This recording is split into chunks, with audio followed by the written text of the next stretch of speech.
मंच पर विराजमान पूज्य श्री साहेब जी, अर्चनी वंदनीय मधुमंगलमय संत समाज, सम्मानित सत्संग प्रेमी बंधुओं एवं श्रद्धामती देवियों, कबीर सत्संग शिविर में आप लोग सत्संग हेतु पधारे हुए हैं। आप सबको बहुत बहुत धन्यवाद।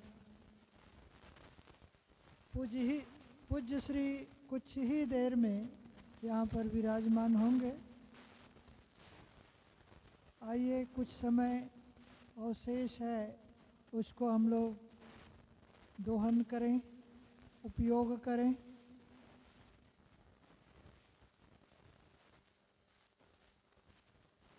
यह संसार दुखों का घर है। इस संसार में दुख के अलावा सुख है ही नहीं। सदगुरु कबीर साहब ने इसे कहा है, बहुत दुख दुख दुख की खानी, तब बची हो जब राम ही जानी।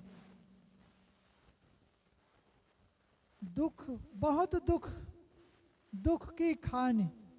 ये संसार दुखों की खानी है। खानी का मतलब होता है उत्पत्ति स्थान। संसार में कोई सुखी नहीं है और धन से सुख मिलता भी नहीं है। न जन से मिलता है, न पद से सुख मिलता है, न समृद्धि से सुख मिलते हैं। दुख ही दुख। संसार दुखों का घर है। गीता में भी बात आती है, दुखालय अशाश्वतम।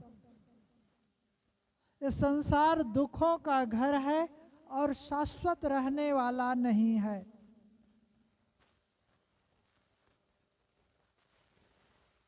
तो मैंने कहा कि संसार दुख की खानी है। खाने का मतलब उत्पत्ति स्थान, जैसे कोयला की खान, जहाँ कोयला ही कोयला मिले। खान मतलब खदान, खान मतलब स्थान, जहाँ कोयला ही कोयला मिले वो कोयले की खान। जहाँ पत्थर ही पत्थर मिले वहाँ पत्थर की खान। जहाँ जल मिले वहाँ जल की राशि खान। तो यह संसार यदि विचार करके देखा जाए तो दुखों का खान है। दुख यहाँ बनते हैं। जब दुख है तो दुख का कोई कारण भी होगा। दुख है तो दुख का कोई कारण भी होगा, और कारण यदि पता चल जाए तो निवारण भी। दुखों से कैसे छूटा जाए, दुखों से कैसे मुक्ति मिलेगी, यह भी पता चल जाएगा। दुख है, दुख का कारण है, दुख का निवारण भी हो सकता है। दुख का निवारण भी है कहा जाए। गुरुदेव ने तो बताया है कि दुख विषयासक्ति और अज्ञान जिसके अंदर में भी होगा वह दुखी हो सकता है। जिसके जीवन में विषयासक्ति और अज्ञान है वह हर आदमी दुखी है। ऐसा नहीं है कोई खाने के बिना दुखी है, कोई पहनने के बिना दुखी है, कोई पानी के बिना दुखी है। बाहरी संसाधन सब कुछ है, प्राणी और पदार्थ हमारे बीच हैं, रुपये पैसे हैं, खेत बाड़ी है, मकान है, दुकान है, गाड़ी घोड़ा है, सब कुछ है, फिर भी आदमी दुखी है। दुखी क्यों है? क्योंकि अज्ञान है। जहाँ अज्ञान होगा सज्जनों वहाँ दुख होगा ही होगा। इसलिए दुखों की जो खान है, यह संसार दुखों की खान है। और इससे कैसे बचा जा सकता है, सदगुरु कबीर साहब आगे बताते हैं। बहुत दुख दुख दुख की खान, तब बची हो जब राम ही जान। हम जब राम को जानेंगे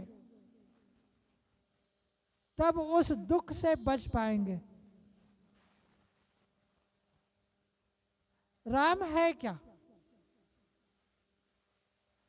संसार में सब लोग राम की जाप करते हैं, लेकिन वास्तविकता है जो राम, वास्तविक में जो राम है, उस राम तक पहुंच नहीं पाते हैं। बाहर खोजते हैं हम, बाहर खोज करके जो भी वस्तु मिलेगा वो माया होगी। गोस्वामी जी लिखते हैं, गो गोचर मन जहां लग जाई, सो सब माया जानो भाई। जो इंद्रियों द्वारा हमें प्रतीत होते हैं वे सब माया है, और हम उसी को अपना आराध्य मान लेते हैं। मन बुद्धि बानी से परे बतावे, फिर पुनि दर्शन को ललचावे। एक संत ने लिखा कि हम कहते तो हैं कि मन बुद्धि वाणी से भगवान परे है, लेकिन उनके दर्शनार्थ चल देते हैं, उसके दर्शन के लिए चल देते हैं। साहब कहते हैं वास्तविक राम को जानो। साहब कहते हैं कि तब बची हो जब राम ही जानी। राम को हम जानेंगे तब उस दुखों से बच पाएंगे। राम ही जान युक्ति जो चली। दूसरी बात क्या कहते हैं कि जान तो गए हम राम को, लेकिन जानने मात्र से हमारा दुख छूटेगा नहीं। केवल हम जान गए कि रोटी जो रखी है उसको खाने से हमारा पेट भर जाएगा, केवल जानने से पेट नहीं भरेगा। क्या करना पड़ेगा? खाना होगा। हम जानते हैं कि ठंडी लगी है तो आग के किनारे बैठने से हमारा जो दुख है, ठंडापन का जो दुख है, वह दूर हो जाएगा। लेकिन आग के किनारे जाते ही नहीं हैं तो दुख दूर नहीं होगा। ऐसे ही हमें गर्मी लगी है तो हम पानी के नज़दीक जाते हैं, शीतल हवा के नीचे बैठते हैं, तो हमें जो गर्मी लगी है उसका दुख दूर हो जाएगा। ऐसे ही यदि प्यास लगी है तो हम जानते हैं कि पानी पीने से हमारा प्यासपन का जो दुख है वो दूर हो जाएगा। तो कहने का तात्पर्य कि हम सब कुछ जानते हैं लेकिन उसको हृदयंगम नहीं करते हैं, या यूँ कहें कि हम उसका सेवन नहीं करते हैं। साहब कहते हैं रामय जान युक्ति जो चली। जो राम को जानकर युक्ति पूर्वक चलता है उसका दुख दूर होता है। जानने मात्र से कुछ नहीं होता है। सदगुरु कबीर साहब ने कहा है, भोजन कहे भूख जो भाजे तो दुनिया तर जाई। भोजन भोजन यदि कहने से भूख मिट जाए तो संसार के लोग तर जाएंगे, सभी का भूख दूर हो जाएगा। लेकिन ऐसा कुछ नहीं है। यहाँ पर बात चल रही है कि दुखों से छूटने के लिए हम उसके कारण तक जाएं, जड़ तक जाएं, और जड़ तक जाते हैं तो हमारा दुख दूर होता है। हम दुखों के जड़ तक जाते ही नहीं हैं तो निवारण कैसे होगा? दुख से छुटकारा कैसे मिलेगी हमें? तो हम उसके अंतस्थल पर जाएं कि क्यों, कारण क्या है। उसके लिए साहब कहते हैं युक्ति जो चली। जो युक्ति पूर्वक चलता है, युक्ति का मतलब उपाय, जो युक्ति पूर्वक चलता है उसका दुख दूर होता है। युक्ति का बहुत अर्थ कोशकारों ने किया है, उसमें एक अर्थ है युक्ति का अर्थ है उपाय। दुखों से छूटने का उपाय हम नहीं जान पाते हैं, इसलिए हमारा जीवन दुख से छूट नहीं पाता है। हमें यदि रोग है, हमारे शरीर में यदि रोग है तो दवाई से दुख दूर होता है। यदि प्यास लगी है तो पानी से दुख दूर होता है। भूख लगी है तो भूख भोजन से दुख दूर होता है। एक एक रोग यदि हमारे जीवन में है तो तद अनुरूप हम दवाई करते हैं, भोजन खाते हैं, पानी पीते हैं, तो एक एक दुख हमारा दूर होता है। सदगुरु कबीर ने कहा है कि करहु विचार जो सब दुख जाई। सारे दुख दूर हो जाएंगे, लेकिन कब? विचार करने पर। जो विचार करता है उसके सारे दुख दूर हो जाते हैं। जो विचारों, जिनके जीवन में विचार नहीं है, उनके जीवन में दुख दूर नहीं होगा। तो साहब कहते हैं करहु विचार जो सब दुख जाए। विचार करें जिससे सारे दुख दूर हो जाएं। ऐसा बहुत पता नहीं चलता है कि एक विचार करने से सारे दुख कैसे दूर हो जाएंगे। विचार करने से ही सारे दुख दूर होंगे। जैसे आप को रास्ता में चलना है, यहाँ पर इस मेले में आपको लेफ्ट साइड चलना है, बाएं तरफ चलना है। अब आप सोचेंगे चाहे बाएं चले चाहे दाएं, तो थोड़ी देर में इस यहाँ पर लड़ जाएंगे, एक्सीडेंट हो जाएगा। इसलिए हमें चलने से पहले सोचना पड़ेगा, विचार करना पड़ेगा कि मुझे किधर से चलना है जिससे मेरा जीवन सुखमय हो, सुखद कैसे हो, बाएं चलने से या दाएं चलने से। हमारे भारत में बाएं चलने से ही हमारी सुरक्षा होती है।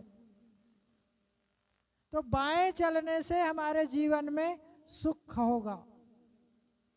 तो साहब कहते हैं करो विचार, विचार कर लें पहले, तो चलने पर विचार करें, उठने और बैठने पर विचार कर लें। बोलिए सदगुरु कबीर साहेब की जय। तो मैं कह रहा था करहु विचार जो सब दुख जाई। विचार करें जिससे सारे दुख दूर हो जाएं। उठने बैठने पर भी विचार कर लें कि कहाँ मुझे बैठना है और कहाँ नहीं बैठना है। नीतिकार कहते हैं कि ऐसी जगह बैठें कोई न कहे उठ, ऐसी बानी बोलें कोई न कहे चुप। हम अपना मर्यादा या हम अपनी योग्यता के अनुसार बैठें तो कोई नहीं कहेगा कि यहाँ से आप उठ जाएं। तो चलने पर विचार करें, उठने बैठने पर विचार करें, क्या खाएं क्या न खाएं पर विचार करें, बोलने पर विचार करें, और जीवन में जो कुछ भी हम करते हैं, जीवन में की यावत क्रियाओं पर विचार करें हम कि मुझे क्या करना है और क्या नहीं करना है। आदमी विचार नहीं करता है, इसलिए वह जहाँ जाता है वहीं ठोकर खाता है। सदगुरु कबीर कहते हैं करहु विचार जो सब दुख जाए। विचार करें जिससे सारे दुख दूर हो जाए। कई बार देवी देवता, भूत भवानी, आत्मा परमात्मा पर भी विचार नहीं करते हैं लोग। इन सारे चीज़ों पर विचार करने की आवश्यकता है। यदि आप अपने जीवन में सुख चाहते हैं, समृद्धि चाहते हैं और दुख का निवारण चाहते हैं तो हर जगह विचार करके बात बोलेंगे, विचार करके चलेंगे। विचार करके आपके सिर कहीं झुकेगा तो पर भी आप आराम रहेंगे। आदमी कहीं भी हाथ जोड़ लेता है, कहीं भी सिर झुका लेता है, विचार के अभाव में आदमी दर बदर ठोकर खाता रहता है। मैं कौन हूँ, कहाँ से आया हूँ, कहाँ मुझे जाना है, मुझे क्या करना है, आदि पर भी विचार की आवश्यकता है। हम हर पल जो कुछ भी हम करें विचार पूर्वक करें, जिससे हमारा जीवन सुखमय और शांतिमय हो। क्योंकि हमारा यह जीवन दुखमय है, हमारे जीवन में दुख ही दुख है। साहब जो ने कहा कि करो विचार जो सब दुख जाए, विचार करें जिससे सारे दुख दूर हो जाएं। सज्जनों, हम सब मनुष्य शरीर को प्राप्त किए हैं, हम सबको विचार करके अपने जीवन में हर दिशा में आगे बढ़ना चाहिए। पूज्यवर श्री साहब जी विराजमान हैं। मैं अपनी बात को यहीं पर समाप्त करता हूँ। बोलिए सद्गुरुदेव की जय। अभी हम लोग परम पूज्य श्रद्धे संत श्री गुरुछेम साहिब जी द्वारा बहुत ही गहन गंभीर विचार सुन रहे थे। अब हम लोग देर न करते हुए परमराद परम पूज्य सद्गुरुदेव जी से करवत प्रार्थना करता हूँ कि आप अपने गहन गंभीर विचारों से हम लोगों को लाभान्वित करने की कृपा करें। परमराद परम पूज्य सद्गुरुदेव जी।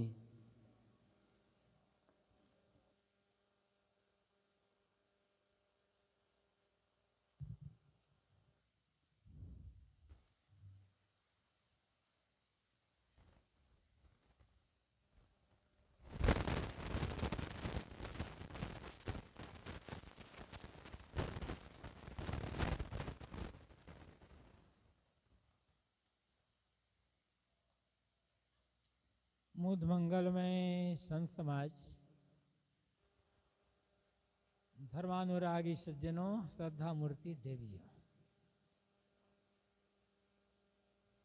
सदगुरु कबीर साहब का एक छोटा सा पद है जिस पर हम विचार करें।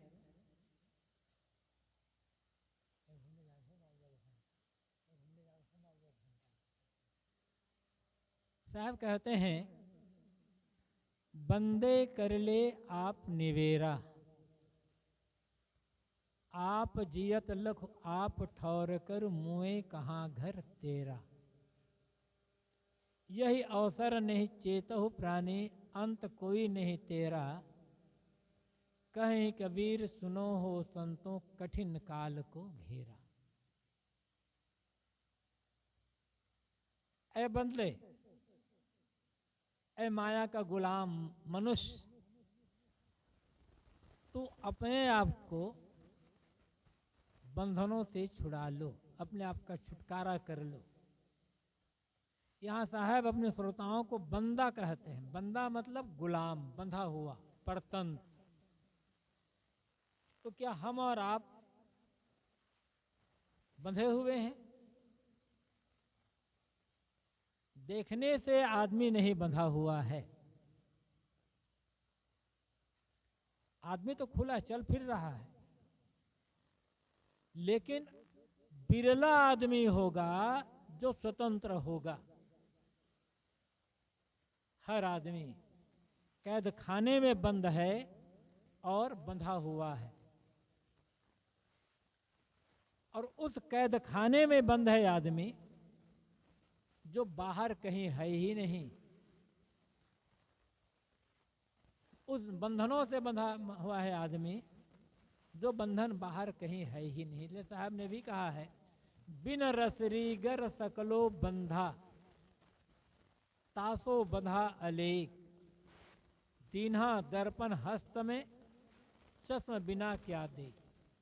बिना रस्सी के हर आदमी की गर्दन बंधी हुई है।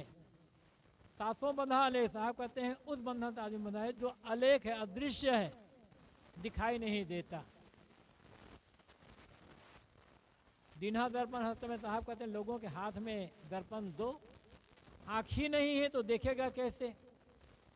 जिस बंधन से आदमी बंधा हुआ है वह बंधन, ये जो बाहर की आंखें हैं, शाम की आंखें, इनसे दिखाई नहीं पड़ेगा, वह बंधन दिखाई पड़ेगा विवेक के नेत्रों से, विवेक की आंखों से, ज्ञान चक्षु से। अदृश्य है ना, दिखाई नहीं पड़ेगा। आदमी कैसे बंध जाता है? मान्यता बना करके, मान करके।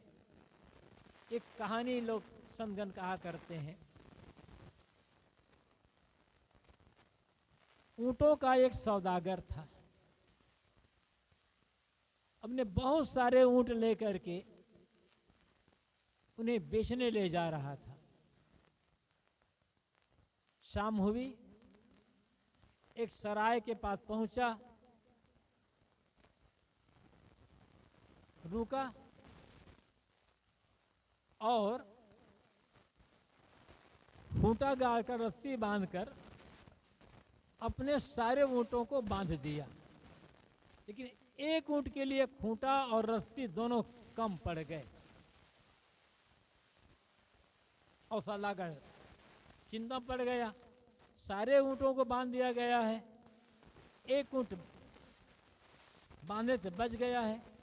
अपरिचित जगह रात्रि में मैं सो जाऊंगा, ऊंट कहाँ से कहाँ चल जाए, कहाँ खोजूंगा मैं? सुबह तो मुझे यात्रा करनी है। सराय के मालिक के पास गया, व्यवस्थापक के पास, अपनी समस्या बताई कि मेरा एक ऊंट बांधने से बच गया है, क्या करूं? कोई मुझे खूंटा और रस्सी दे दो। सराय के व्यवस्थापक ने कहा लेकिन मेरे पास तो कोई खूंटा और रस्सी नहीं है, तो मैं करूं क्या? उन्होंने कहा मैं बताता हूं रास्ता। ऐसा करो जैसे तुमने अन्य ऊँटों को बांधने के लिए खूंटा गाड़ा है, खूंटा और रस्सी बांधा और रस्सी से ऊँट के गर्दन को बांधा, ऐसे झूठ मूठ का खूंटा, वो जो ऊँट है बाकी बचा हुआ, उस ऊँट के पास जाकर के झूठ मूठ का खूंटा गाड़ने का नाटक करो और झूठी रस्सी बांधो, उसमें रस्सी बांधने का नाटक करो और बांध करके उस रस्सी अपने हाथ को ऊँट के गर्दन ऐसे फेरो जैसे जैसे उसमें बांध रहे हो रस्सी। कहा तुम्हारा ऊँट बन जाएगा। इसे कैसे बनेगा? अरे जाकर देखो तो, अब मरता क्या ना करता। उस ऊँट के पास गया, ऐसे झूठा खूंटा ठोका और उसे झूठी रस्सी बांधा और झूठी रस्सी को झूठे रूप से ऊँट के गर्दन में बांध दिया। ऊँट ने समझा कि मैं बंध गया, बैठ गया। सुबह हुई, ऊँटों को सौदागर नहाया धोया, खाया पिया, ऊँटों को उठाया, सारे ऊँट उठ गए चलने को तैयार। वो जो ऊँट है वो बैठा हुआ था, सोचा उसने इसको तो बांधा ही नहीं, झूठा बांधा है इसको, इस ऊँट को क्या खोलना है? वो उनको उठा ही नहीं, उसे धक्का देता है, हाथ से धक्का, पैर से धक्का, डंडा भी मारता, लेकिन वो ऊँट तो उठता ही नहीं है। गया सराय के व्यवस्थापक के पास, कहा वो ऊँट तो उठ ही नहीं रहा है। उसने कहा उसे तुमने खोला है या नहीं खोला? तो खूंटा उखाड़ा है नहीं उखाड़ा? उसकी रस्सी खोला कि नहीं खोला? कहा रे उसमें खूंटा कहाँ है, रस्सी कहाँ है? तो जैसे